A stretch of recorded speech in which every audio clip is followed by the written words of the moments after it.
All right, y'all. Here's how to support the show. First of all, sign up for the RSS feeds so that you don't miss a show. LibertarianInstitute.org or ScottHorton.org for those. Also, subscribe on YouTube, youtube.com/Scott Horton Show. And sign up at Patreon. Anybody who donates $1 or more per interview at patreon.com, you get 2 free audiobooks, and that can be including my book, narrated by me, Fool's Errand, Time to End the War in Afghanistan. So help support that way. Sign up at patreon.com/Scott Horton Show. And send in $50 at scotthorton.org/donate. You get a signed copy of the book Fool's Errand, of the paperback there. And anybody who donates $100, used to be it takes 2. Now for any donation of $100, you get a lifetime subscription to Listen and Think Libertarian audiobooks. And there's already a whole bunch of them, and there will be more. Lifetime subscription for any $100 donation to the Scott Horton Show from Listen and Think Audio. Or you can get a silver QR code commodity disc, which is a really cool currency. Silver 1-ounce disc with a QR code, tells you the instant spot price on there. And just go scotthorton.org/donate. There's also PayPal for single donations, or you can sign up to do monthly donations on PayPal as well. And take all different kinds of digital currencies, especially Zencash, zensystem.io for Zencash, and of course all the different kinds of Bitcoins and etc. like that. So check all that out at scotthorton.org/donate. And hey, by the way, if you like this show, review it for me on iTunes, Stitcher, etc. If you like the audio book, it's now available on iTunes as well as audible.com. So leave a good review on there if you like that, and help get that out. Thanks. Sorry I'm late. I had to stop by the Wax Museum again and give the finger to FDR. We know Al-Qaeda, Zawahiri, is supporting the opposition in Syria. Are we supporting Al-Qaeda in Syria? Well, it's a proud day for America. And by God, we've kicked Vietnam syndrome once and for all. Thank you very, very much. I say and I say it again, you've been had. You've been took. You've been hoodwinked. These witnesses are trying to simply deny things that just about everybody else accepts as fact. He came, he saw, he died. Well, we ain't killing their army, but we killing them. We be on CNN like, say our name, bitch, say it 3 times.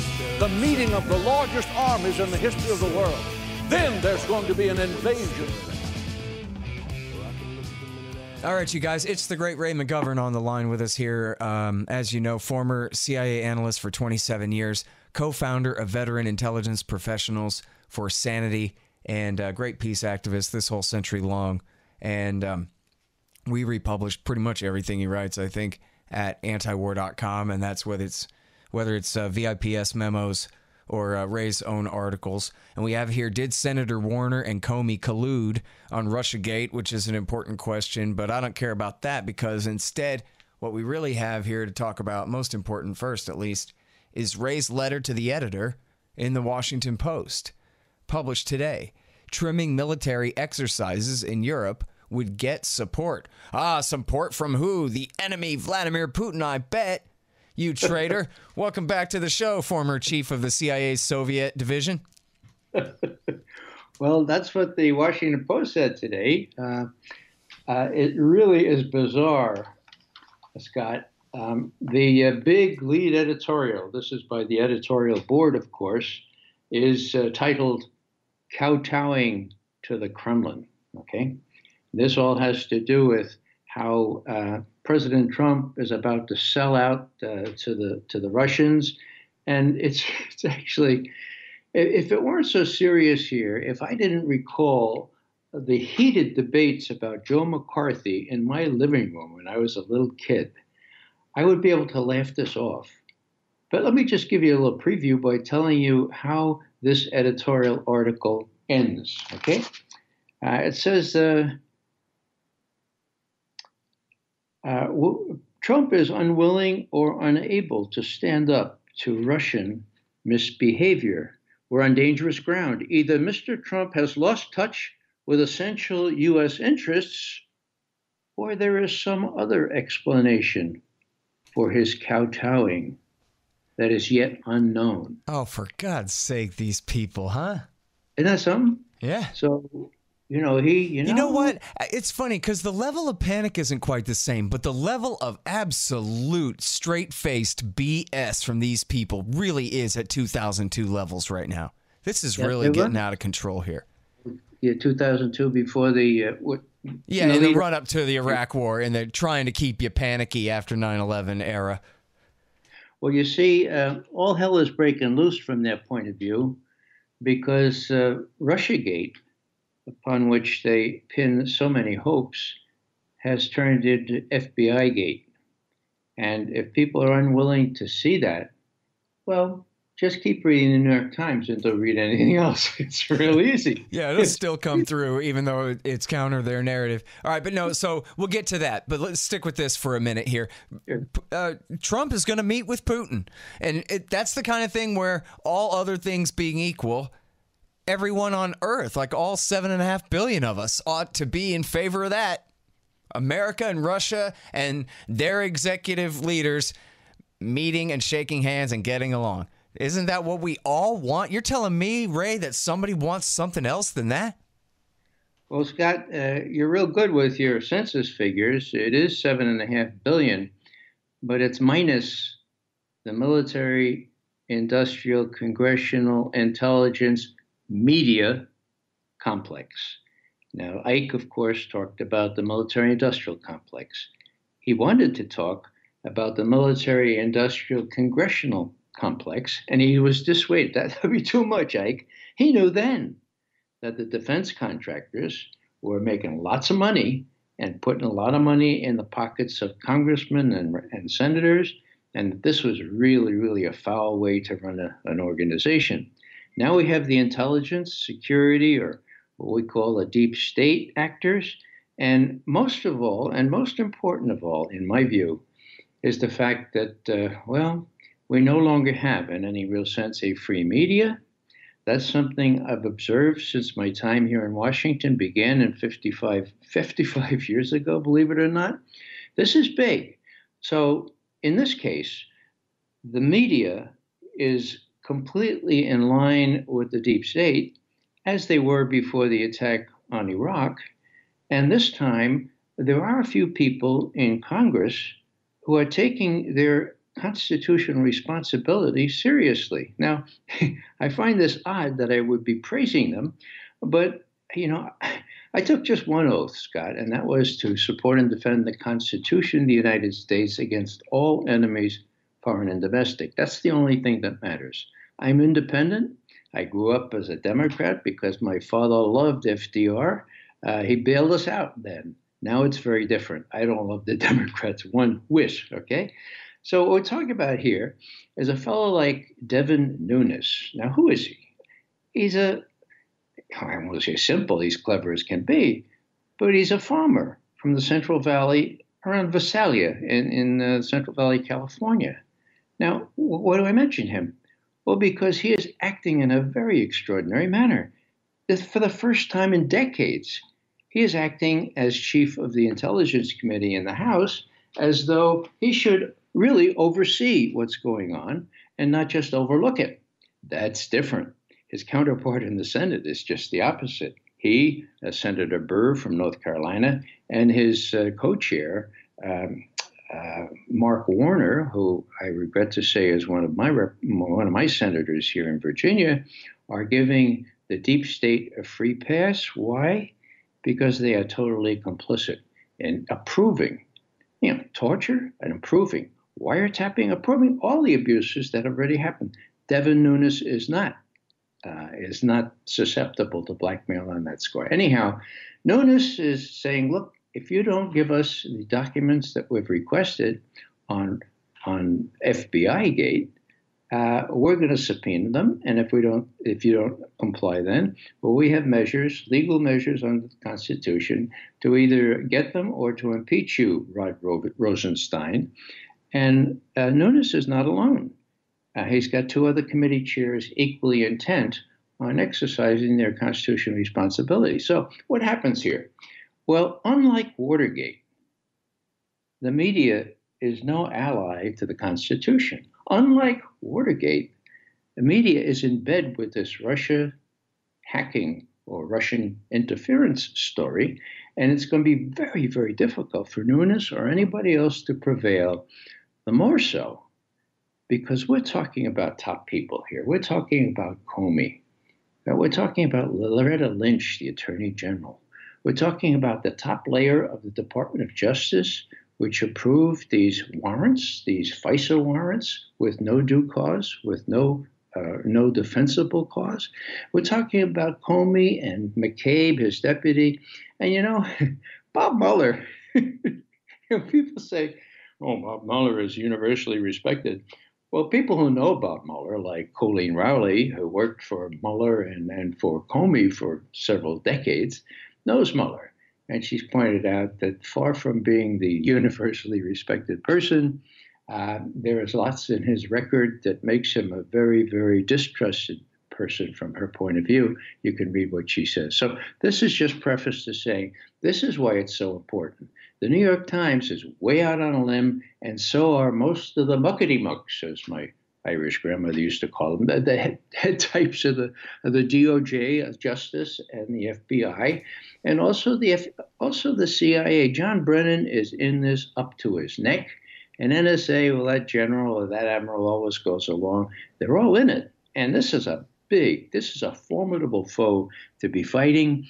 The jury is out. We'll see if the Constitution and the Senate and House overseers prevail, or whether, as usual, the deep state prevails.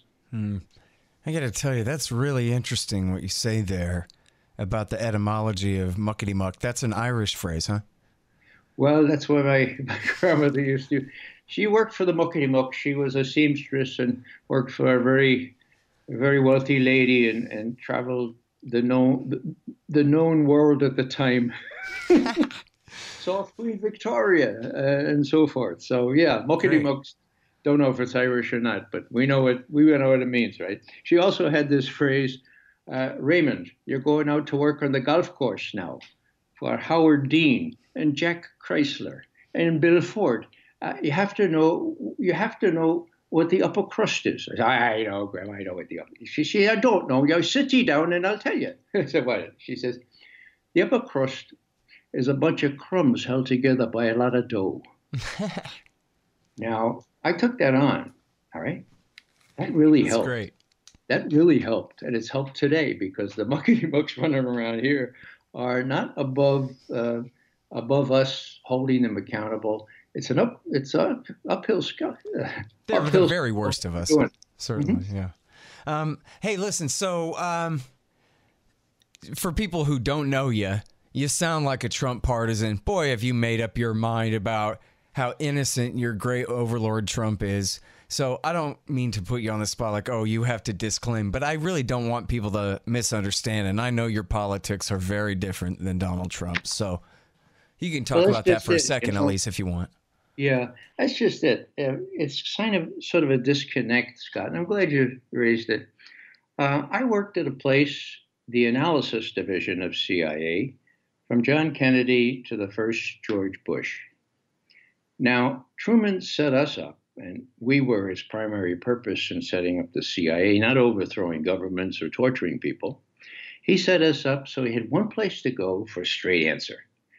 He said, look, the Pentagon's telling us the Russians are 15 feet tall. I know they're not that tall. The State Department it's forever defending its policies. I know some of them are in defense. Look, I want to know what you guys really think. And that's the way it worked. That's what attracted me down under John Kennedy. We could tell the truth. Now, when you're in Washington, right, and you say, I work for a place that had no political agenda. Again, I'm talking about the analysis directorate, okay? People's eyes glaze over and they say, right, it's no such thing here in this town without a political agenda. Well, I guess I just have to ask your listeners to believe me. We're able to tell it like it was or like it is. most of the time. There were exceptions, and there were bad exceptions, but that's what kept us going. So we're in a sort of a kind of gray area now when we say, look, that's what we do. It doesn't matter whether Republican or Democrat or Independent. I voted for Jill Stein. I was very happy to vote for Jill Stein. I make no secret of that. Now, the sinister thing is when people like James Risen, whom I used to really respect, found out that Bill Binney, my colleague, who works on the technical end of things like the hacking, Russian hacking so-called, into the DNC, when Risen found out that Binney voted for Trump, okay, he put it in his article. Now, Risen knows enough about intelligence officers to know that doesn't matter. That was dirty pool, okay? Binney was saying things like I do, that to outward appearances seem to be the Trump line. Well, we don't give the rat's patootie if it's the Trump line. It's the truth. This Russiagate is a hoax, and the fact that Trump says it's a hoax, that's coincidental. We happen to agree with him on that, and maybe one or two other things, like forming a decent relationship with Russia. Now, maybe we'll get, so just to finish this up, when we issued our findings, based on forensic research, Bill Binney used to be technical director of NSA. Ed Loomis, another one of our veteran intelligence professionals for sanity, also a former technical director at NSA. They pored over the metadata that we had on one of these so-called Russian hacks. We found out it couldn't have been a hack. It had to be a leak. It had to be a copy onto a thumb drive. That's a long story, but we found that out. We published it, and we ran into all kinds of trouble because people thought we were aligning ourselves with Trump. And no, there are plenty of reasons. I think Trump is the worst president we ever had. I'm on record as having said that. But if we're going to get rid of him, how many more reasons do we need, for God's sake? We don't need to get rid of him on, pardon the pun, trumped up charges.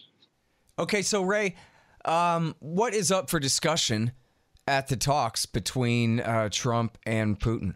Which, my thing is, and I said this then, this should have been the very first thing he did as soon as he took the oath of office, has his aides arrange a meeting with Putin and just shove it right down the Democrats' throats, take this whole fake scandal by the horns from the very get-go, and just, present them with a fait accompli, a great deal to reduce some nuclear weapons. We got 7,000 something each. You could cut that in half and still have far more than enough to kill us all. So he could have done something like that and just art of the deal, man. He would have already won this whole thing. Mueller be damned. But anyway, and I know my goals are not necessarily the same as Donald Trump's, but what do you think is really going to be at issue at these talks, and what can be done about any of the major issues outstanding here? Well, Scott, let me just put in a plug for a book written by a good friend of mine named Daniel Ellsberg. It's called The Doomsday Machine, and it is truly frightening. It is a miracle that we have escaped so far blowing the planet up. One has to read what Ellsberg writes in The Doomsday Machine to get any tangible feel for how close we have come and how labile, how delicate, or how itsy-kitsy the situation is now.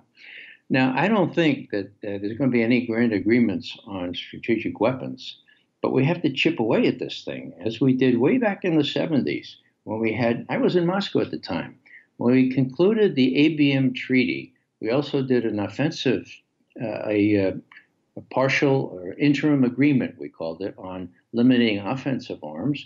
And we had the Incidents at Sea treaty. We had all kinds of other little things. So we need to work on all these things. And there are working groups that are really able and willing to do that.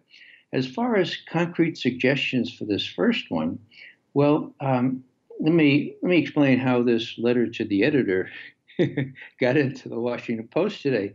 It's quite amazing because this only happens to me once every 3 years, okay? What happened was this. A former U.S. ambassador to Russia, his name is Alexander Vershbow, 2001 to 2005, I think, of his years in Moscow.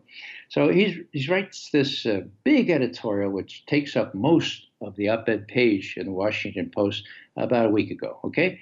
And the headline is, "You can't have a grand bargain with Putin."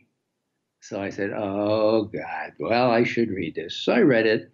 And the first part was, destroying this, knocking down this straw man. Who thinks there's a grand bargain possible with Putin? Not now in the political considerations here in this country. So I read on, and lo and behold, well, maybe somebody else wrote the second half, but he's got some constructive suggestions. The first of which was this: we should have an agreement on trimming the size of military exercises in Europe. Whoa. Well, doesn't that make sense? Seems to me that makes sense. And it reminded me that 2 days after Trump was elected, guess what happened? Putin sent his spokesman, his very close aide, Dmitry Peskov, to New York. And in New York, he was to ostensibly attend a world championship chess match, right? But he goes right to AP and he says, look, here's a good idea. Let's slow down, or let's withdraw NATO's military capability on our borders. NATO's muscles are getting bigger and bigger, and NATO is getting closer and closer to our borders. There's no need for this. Let's do, quote, confidence-building measures, end quote. Let's limit the military capability on our borders. Whoa. Did that hit the New York Times? Not very much. Washington Post? Do you remember that? No, nobody remembers that. So I put that in this thing, and then I finished up with a vignette. I go to Germany almost every year, and I'm pretty well plugged in with some of the top German officials in the Bundestag. By a stroke of luck, I had a pre-arranged, pre-scheduled meeting with the head of the Bundestag Defense Committee. So that's John McCain's opposite number. His name was, he lost his re-election, Wolfgang Helmich, okay? Now, we're sitting there, and it happens to be the morning, the very morning, that Operation Anaconda 2016, the largest war game since the end of the Cold War. 31,000 NATO troops from 24 countries. It began that morning. Now, he wasn't going to raise that, but I did. I said, Herr Helmich, glauben Sie, what do you think of the exercise? And he says, it is not a NATO exercise. I said, it's not a NATO country, the Bundeswehr is taking part. He says, yes, but it's not a NATO exercise. He was really angry about the whole thing, okay? So I tucked that in toward the end of this little letter to the editor and said, I left with the strong impression that the chairman of the Bundestag Defense Committee was in complete agreement with the suggestion that former U.S. Ambassador Vershbow and Peskov, the spokesman for Putin, had made. And of course, that I agree with. You begin with these things, limit this stuff. Does anyone think, who in their right mind thinks? Wait. Stop for a second. So just to make sure here, what you're talking about here, this is the chairman basically of the Armed Services Committee equivalent in Germany. And by saying this is not a NATO exercise, what he's saying is America is doing this against Germany's will. Is that your point?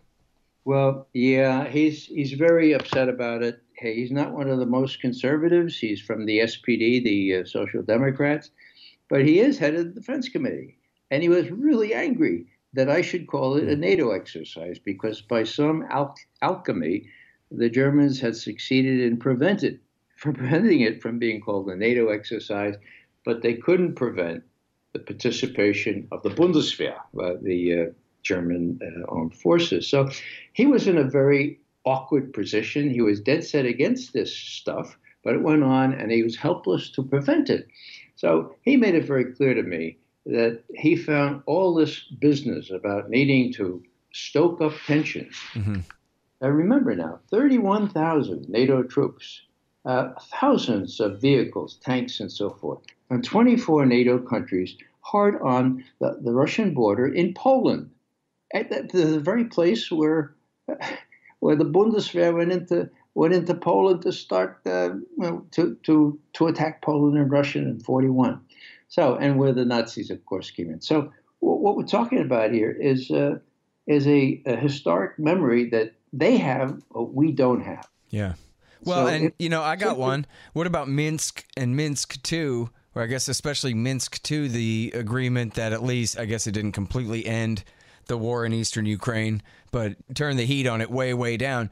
That was the Germans and the French coming and saying, hey, America, we are turning down the heat on your policy right now, and really insisted on that right back in, it was 2015, right?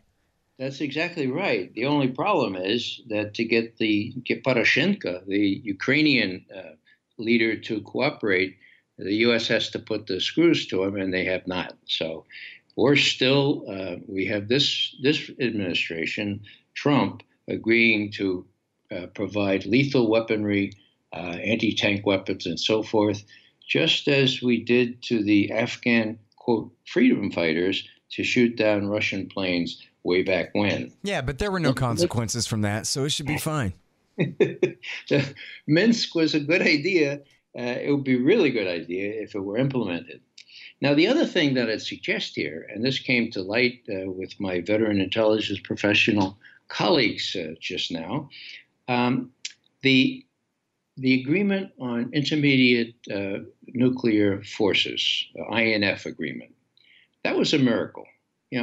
I worked long and hard on strategic weapons agreements, but I never thought that the Russians would destroy a whole class of intermediate range ballistic missiles they had trained on Western Europe, SS-20s they were called. They destroyed them all in an agreement where we destroyed the Pershing missiles, the Pershing IIs, that we were about to employ or in place in Western Europe. Now, that is coming to an end now.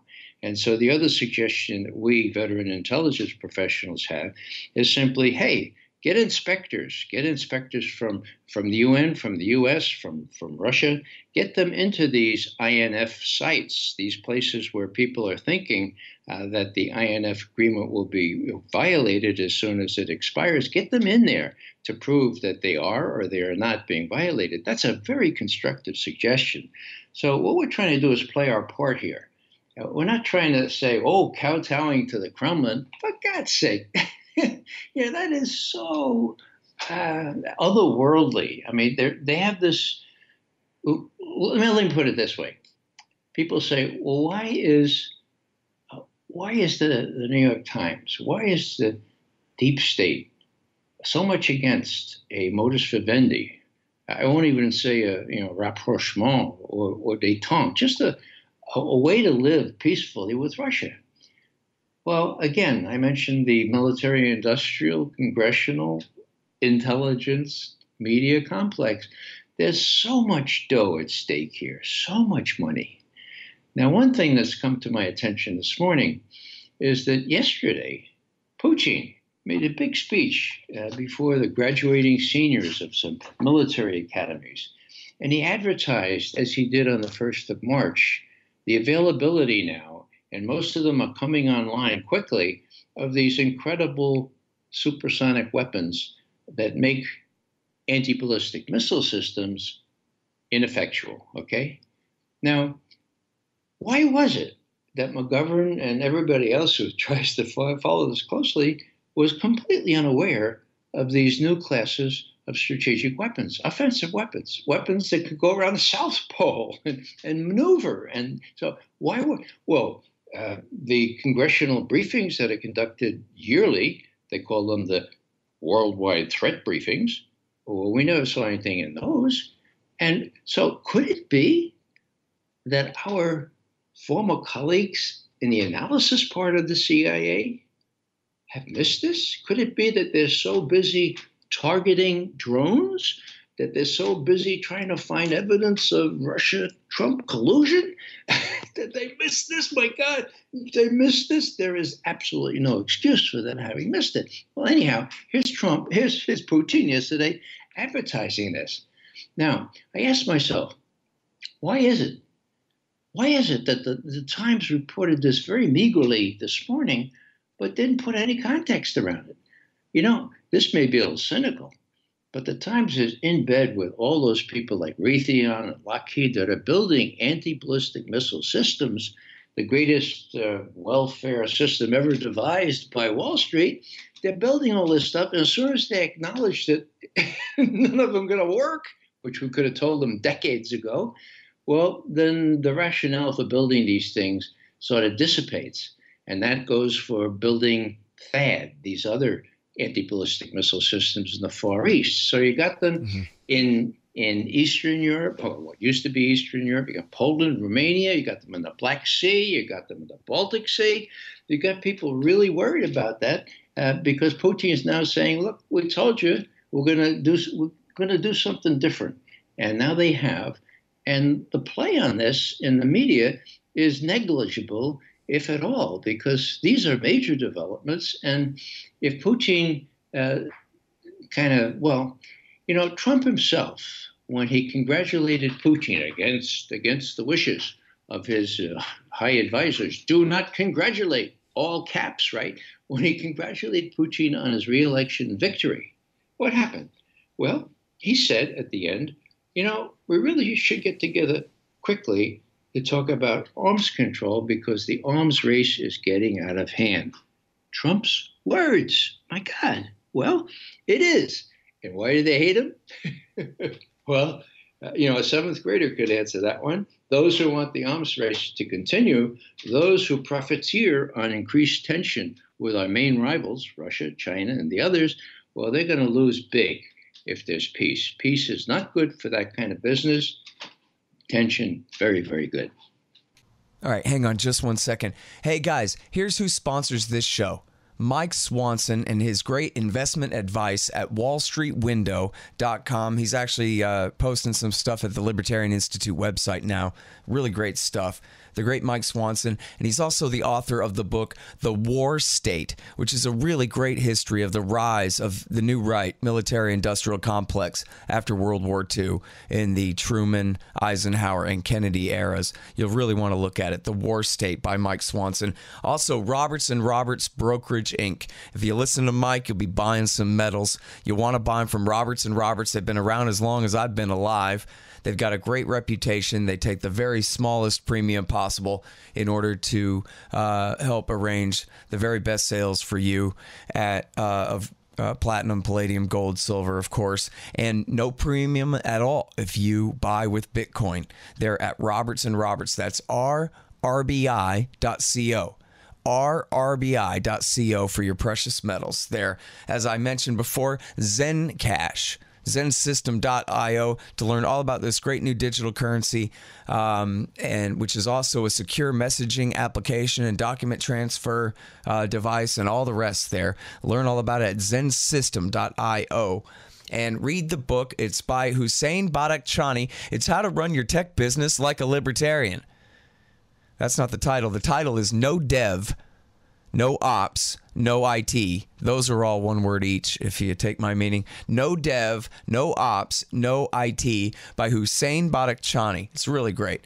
And check out libertystickers.com for all your anti-government propaganda. I made up most of them. And that didn't work out with the new website I kept promising you. But now supposedly someone else is promising one. So I guess we'll see if we ever get a new website. But there's still a lot of great anti-government propaganda, and you could buy it at libertystickers.com. Now, one more thing. Check out scotthorton.org. We've been having some server problems, but otherwise, scotthorton.org is a great-looking new website, as you can tell. And if you want a good 2018 model website for your business or for whatever you're doing, your opinions, check out expanddesigns.com, the great Harley Abbott over there. And if you go to expanddesigns.com/Scott, you'll save $500. Hey, Ray, can I share with you my new favorite quote on this whole new Cold War? Just as we're wrapping up the old Cold War in Korea, we still got this new one with Russia already starting back up again. But so there's this article, and it's full of a bunch of nonsense. I couldn't run it on antiwar.com or anything because there's so much untrue stuff in it. But it's still worth reading. It was written, I think, at the beginning of this month or a couple of months ago, maybe, at the New York Times, and it's all about the Russia hands. And unfortunately, a lot of it has to do with Victoria Nuland, Robert Kagan's wife, and all of her negative influence here. But he really does, it's a history. It's a history. It's not yours, but it's a history of the post-Cold War thinking in U.S. Policy circles on what to do about Russia and that kind of thing. But so Strobe Talbott, who we all know played such a major role, Bill Clinton's former college roommate, and then his national security advisor, and major booster of the NATO expansion policy in the 1990s, when confronted by this author about, come on, man, be honest about the consequences of what you've done here. He says this, Ray. He says, we do what we can in our own interest. And he says, if any national security advisor ever recommended anything less, they'd be canned. So simple as that. But then he admits, he asks rhetorically, and I just think this is so funny, should we have had a higher, wiser concept of our real interests that would require us to hold back on what many people would say is our own current interest? In other words, should we think about what might happen a few weeks out from the thing we're doing today at all, when that could cost us our job? And that's literally how he frames the issue. Yeah. Well, they're all in it together, you talk about Strobe Talbott. It's really sad. He was a bright guy. And when I was branch chief there at Soviet Foreign Policy at Langley, he wrote a book, and it was called Khrushchev Remembers. He interviewed Khrushchev at length, many, many times. It was an incredible book. It was, it was pure, original source stuff, and we learned a lot from it. And then he gets back with the muckety-mucks here and the upper crust here in Washington, and he falls for this, working with the think tanks and so forth. One colleague of his, Bill Burns, not a bad guy. He was our ambassador in Moscow. Now, the year is 2008, right? And lots of rumors are going around that we, the United States, want to get Ukraine and Georgia into NATO, okay? Now, there was a new Russian foreign minister named Sergei Lavrov. He's still in power, okay? He's still there. He calls Ambassador Burns into the foreign ministry on the 1st of February, 2008, and he says, Mr. Burns, do you know what "niet" means? Burns says, oh, yeah, I know. It means no. He says, what? "Niet" means "niet." We hear all these rumors that you're going to incorporate Ukraine and Georgia into NATO. If that happens, we will be confronted with a decision as to whether we need to invade Ukraine. You need to know some history, Mr. Burns. We will not tolerate that. Will you tell the Secretary of State that? He says, yes, I will. Now, to his credit, he did. How do we know this? WikiLeaks. Manning. Just Manning. We have the cable. If I've seen one of these cables from Moscow, from my embassy in Moscow, I've seen about 2,000, okay? So there it is. Now, what happens? Burns reports it, matter-of-factly, again, to his credit. Condoleezza Rice, I guess, who was it? Yeah, right. She was the Secretary of State. Whether she acted or she even thought about it didn't matter. 2 months later, on the 3rd of April, NATO at a summit in Bucharest decides Ukraine and Georgia will become members of NATO, quote, end quote. Now, so fast forward, 2008, now we're in 2014. I'm talking about Victoria Nuland, who you just mentioned, orchestrate a putsch, a coup, led by fascists that we and the Poles and others had trained in Kiev, the capital of Ukraine. It's the 22nd of February. A new government is created. It's a pro-fascist government. First thing they say, we're going to ban Russian as a official language. We're going to join NATO. And now you're Mr. Putin, right? You're in Sochi. You're wrapping up the Winter Olympics. And you're looking at this and saying, my God. So that the telephone call that was on YouTube 2 weeks ago is true. What do I refer to? I refer to an intercepted enclave, not encrypted, message between Victoria Nuland, who was Assistant Secretary of State at the time, and the ambassador in Kiev, our ambassador, Jeffrey Pyatt. What does she say? Well, we're all set now. We've got it all. We're all glued together now. Yats is the guy. You tell the other people to wait in the wings. They have to cooperate with Yats, but Yats is the guy, and we'll have this all glued. And if we need, with the vice president ready to come down, just wait, okay? Now, that was the 3rd of February, 2014. Now, I knew this fellow, Yatsenyuk. I knew who he was. I knew he was a big contender to be a politician in Ukraine sometime. But, I actually felt sorry for him. I said, oh, poor Yatsenyuk. He's blown. I mean, if they had in mind making him the prime minister, I almost feel sorry for the poor guy. Well, what happens? 2 weeks later, there's the coup. And whose name? It's Yats. It's Yatsenyuk. They went ahead and did it anyway. Yeah. So, if the experts, if the Strobe Talbots, if the other creme de la creme diplomats that you just described so well, the muckety mucks, if they didn't realize that Vladimir Putin was not going to let Crimea, his only all year round ice-free naval base, go to NATO, well, they were just completely naive. And one could even suggest that they wanted the Russians to react strongly so that they could blacken them, so that they could blame them for various other things and get the Europeans, mind you, to put sanctions against Russia, which hurt the Europeans much greater than they hurt us. Now, that's all coming home to roost now. Yeah. That was 14, so that's 4 years ago. Things have changed, and that change has got to be shaped in a salutary way. And one of the ways that will happen is at the summit from the 11th and 12th in Brussels next month. Then we have the summit between Putin and Trump. I saw a tweet this morning that was quoting Trump saying he hopes for a big deal with Russia that could include a, quote, swift or quick end to the war or the American role in Syria. Now, that's just too good to be true, Ray, right? Come on. Well, it's treason to them, but it's, my greatest hope. The question really, Scott, as you know, is whether Trump can make this happen.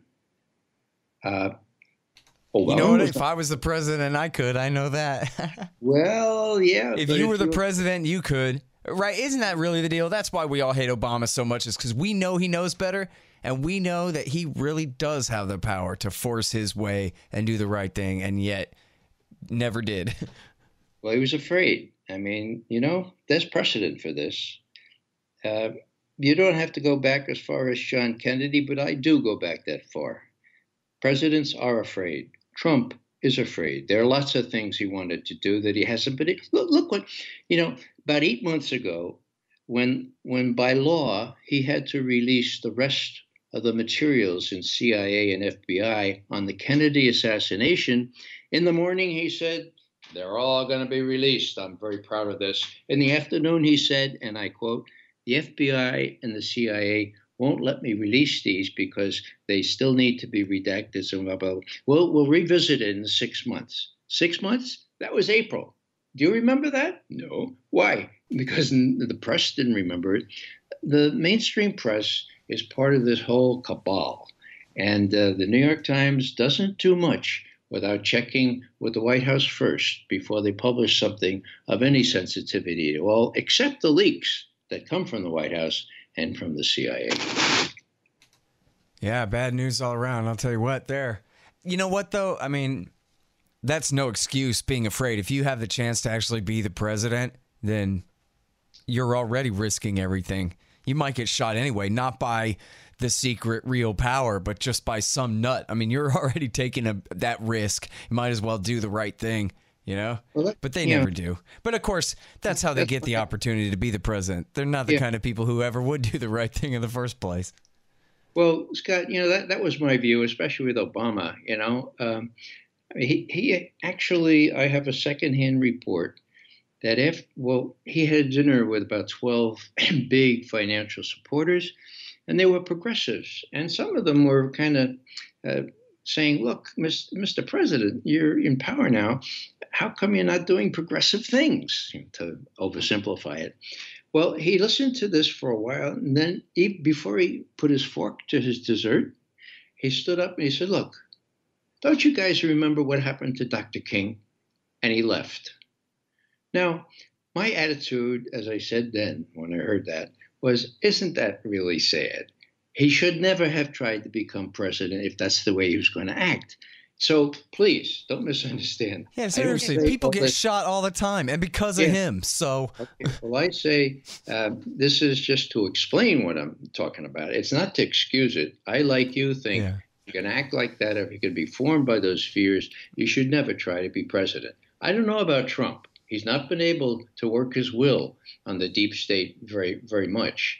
And it'll be very interesting to see now whether Syria really does end, because there are a lot of forces there. Well, and also how weakly the Mueller investigation falls apart. I mean, they can try to make as much hay as they want about Manafort's money laundering from 6 years ago or whatever their problem is, but without a case on Russia and Trump really coming true, that's going to hand him the election, I think, right there. I mean, all other things being equal, which they won't be, I guess. But well, you know, Scott, we were talking a little bit earlier about the latest evidence that Mark Warner, for example, my senator in Virginia, and his boss there, the co-chair, Richard Burr from North Carolina, that they are hell-bent on making sure that nobody finds out from Julian Assange how he got those emails on the DNC. Yeah, that's an important article. Let me mention the title here. It's Did Senator Warner and Comey Collude on Russiagate? You're turning the whole conspiracy upside down. So what's the deal? Well, at the turn of the year, the CIA learned that someone had leaked a treasure trove of documents having to do with cyber offensive tools. Okay, it was called Vault 7. Assange had them. He described them as more important in depth than all the stuff that Ed Snowden brought out into Hong Kong. Wow. What did People might remember that. They put out a picture of this giant vault that's been built in Norway or something, this library built to survive a H-bomb war or something like that. Remember that, everyone? Okay, go ahead. Yeah. Well, what happened was this. The CIA was really hell-bent and determined that this not be exposed. So they approached Julian Assange. Would you be willing to mitigate? Would you be willing to take some of the names out? You know, there are some really bad things here. Would you be willing to? And Assange says, yes, I'm willing to talk about this. Okay. Now, he's got this pro bono attorney. He's not got a lot of money, right? So this fellow named Adam Waldman starts negotiating with an opposite number for the government, acting on behalf of the CIA. His name is David Laufman. And they're negotiating this thing, and it looks like Julian Assange might get limited immunity and safe passage to discuss this stuff.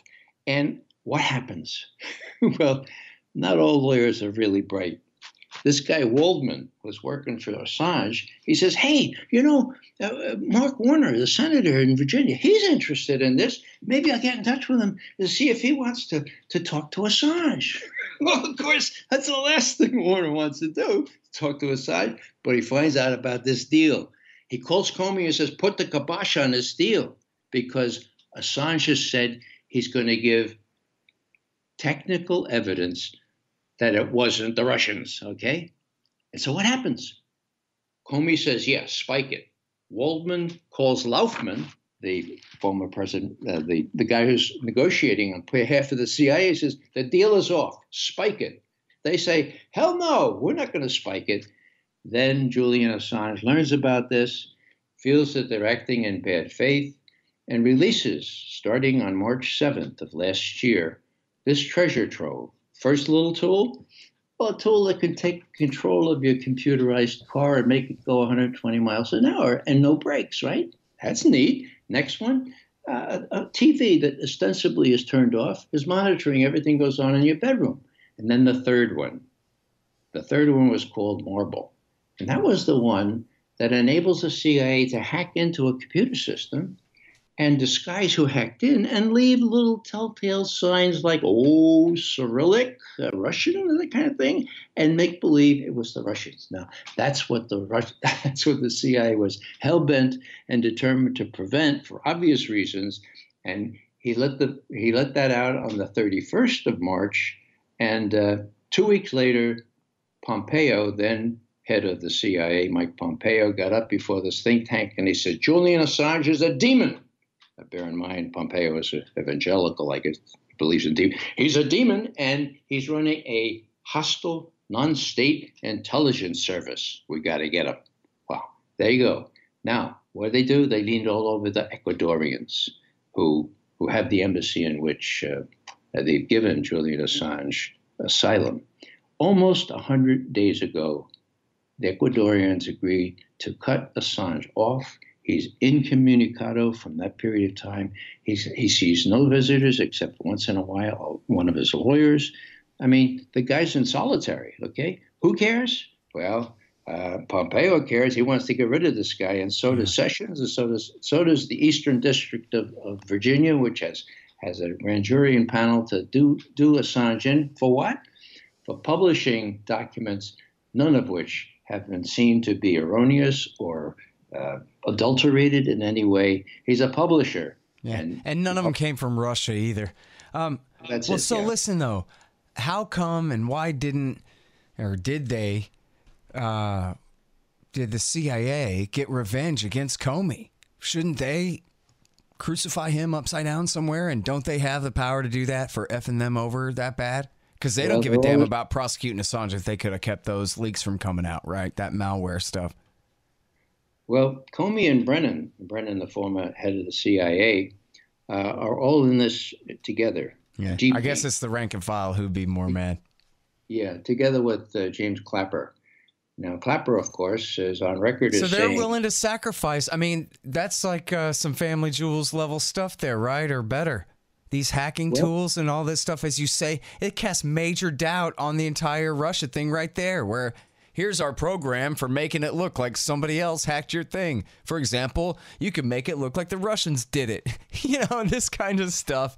That's the cynical part of this, because that deal was 3 days from fruition. We have the text of the deal.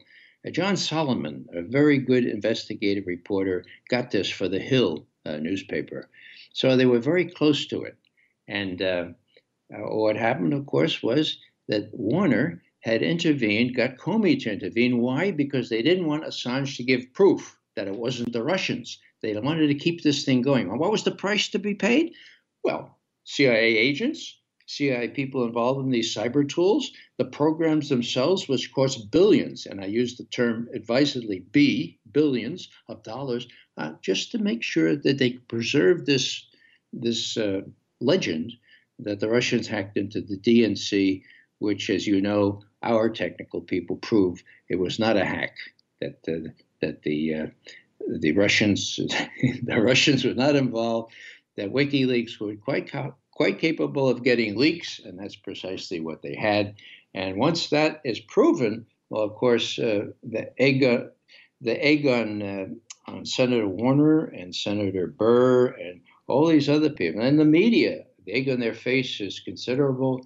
That's why I see a major Donnybrook shaping up. Within the next couple of weeks, Scott, we're going to know whether the people that are supposed to be following the Constitution have the guts and the wherewithal to make sure they get the documents that would actually convene a grand jury and indict some of the people, the high muckety-mucks, not the rank and file, the Brennans, the Comeys, the McCabe's, and I dare say the Loretta Lynches, who were responsible for deliberately trying to swing the election, and when they couldn't do that, make sure that the current president was incapable of reigning. Mm-hmm. Well, 2 years ago, I said this Russia stuff is going nowhere because even though the USSR is gone, basically it's the same old smear, you work for the Kremlin kind of thing. And we're talking about the Republican, not the Democrat. And we're talking about Donald freaking Trump, for crying out loud, which to you and me, his patriotism is pretty damn phony. But he's committed to that phony patriotism, and we all know it, right? This is a guy who, you know, he gets up there and hugs the flag, wraps the flag in himself. He wouldn't sell out America to some foreign power. You know, he's a son of a bitch in 100 ways, but I thought that this won't really go anywhere. And in fact, he still won anyway, right? It didn't stick. She brought this up. Hillary brought it up over and over in the debates and this kind of thing. And people just didn't believe it. But then they ended up really turning it into a criminal investigation. And with Sessions' recusal, a special counsel and all of this. And it's kind of unbelievable, 2 years of this level of... I mean, at least it's not a pretext for war. It's just a pretext for persecuting a president. So I can't say I really hate it that much. Other than, I mean, it is really a pretext for worse conflict with Russia. That's true. But, well, you know, it's really equivalent to the, I'm repeating myself now, but it really is equivalent to the case against Iraq in 2002, where it's really just like a peer pressure game by media people that this is the thing we all believe in and make fun of everyone who doesn't. Right, everybody? Okay, guys. Yeah, it took a very courageous journalist, I'm thinking of Robert Perry, with whom I worked very closely, to say 18 months ago, there doesn't seem to be any there, right? And then the last piece that he wrote before he had his first stroke, it was December of last year, okay? And he called me up and he said, Ray, these text messages between this Peter Strzok and Lisa Page, my God, do you see that as important as I do? And I said, yeah, sure do, Bob. And then I was going to volunteer. I knew he wasn't feeling so good. I said, Bob, do you want me to write this up? But I knew that he wanted to do it. And he put it out and he said, you know, Russiagate has become FBI Gate. That was December of last year. Now, just now, what are we, June? What is it, a half year later? Are we getting the rest of the text messages, including the one where Strzok says, don't worry, Lisa, I'm going to prevent, I can stop Trump from becoming president. Well, if you want to call that non-biased, well, you can, but you're living in a dream world. Yeah. All right. Well, listen, thanks for coming back on the show and talking about all this important stuff with us. You know, the fake Russia thing, the fake Russia scandal is important for all its implications, as fake as it is. So we got to keep track of that. And then, of course, the real question, the U.S. government's actual relationship with Russia's government and whether Trump can actually prove them. And as you said, this is one of his few opinions that sound is, why would we not want to get along with Russia? And anybody can come up with that unless you really have a vested interest not to. And apparently he's not very impressed by those arguments. So thank God for that. Well, I guess we'll see how it goes. Even a broken clock is right. I think it's twice a day, right? He's right on Russia and he's right on Russiagate. The rest of it, really, really bad. Yeah. We should get rid of. You know, by the way, I just was talking with Sharmeen Narwani from the American Conservative magazine, who writes for them regularly there. And she was saying, you know, the Jordanian support room that they've run with the CIA all the time for backing al-Nusra and the FSA armies there in southwest Syria is still open for business. And she couldn't testify directly to the level of American support, or I guess even the exact existence of American support on this date. But she was saying, you know, this is certainly where the CIA has run the war in the South all along, and it's still going on, if not for, you know, vouching for who all is in the room running it now. But at the very least, our allies, the Saudis, must be there, and the Jordanians, who are American sock puppets anyway. So maybe a year ago when the Washington Post said, in a move sure to please his master Vladimir Putin, Donald Trump treacherously and traitorously ceases CIA support for al-Qaeda in Syria. Maybe that was wrong. Maybe it's really still been going on all along. Well, he'd like to, I think, but there are deep state actors here, very important, not the least of which, of course, is Bibi Netanyahu. More than 50% of the motivation behind U.S. policy in Syria is directly traceable back to the Israelis. And you can see that on the front page of the New York Times if you look on September 6, 2013. Mm-hmm. Yeah, all you have to do is Google Israel, Syria, hemorrhage, and you'll find it. That's it. That's the one. Yeah, we just want to see all sides hemorrhage to death. They're talking about real humans there. Of course, you know how it goes. All right, listen. Well, thanks for coming back on the show, Ray. Really appreciate talking to you as always. My pleasure, Scott. All right, take care. That's the great Ray McGovern, everybody. Check him out at raymcgovern.com, at consortiumnews.com, and, of course, at antiwar.com. And he's got a letter to the editor in the Washington Post today, calling them out on their BS, and he's got this one at antiwar.com. Did Senator Warner and Comey collude on Russiagate? Yeah. All right, you guys, and that's the show. You know me, scotthorton.org, youtube.com/Scott Horton Show, libertarianinstitute.org, and buy my book, and it's now available in audiobook as well, Fool's Errand, Time to End the War in Afghanistan. Hey, it's endorsed by Ron Paul and Daniel Ellsberg and Stephen Walt and Peter Van Buren and Matthew Ho and Daniel Davis and Anand Gopal and Patrick Coburn and Eric Margulies. You'll like it. Fool's Errand, Time to End the War in Afghanistan. And follow me on Twitter at Scott Horton Show. Thanks, guys.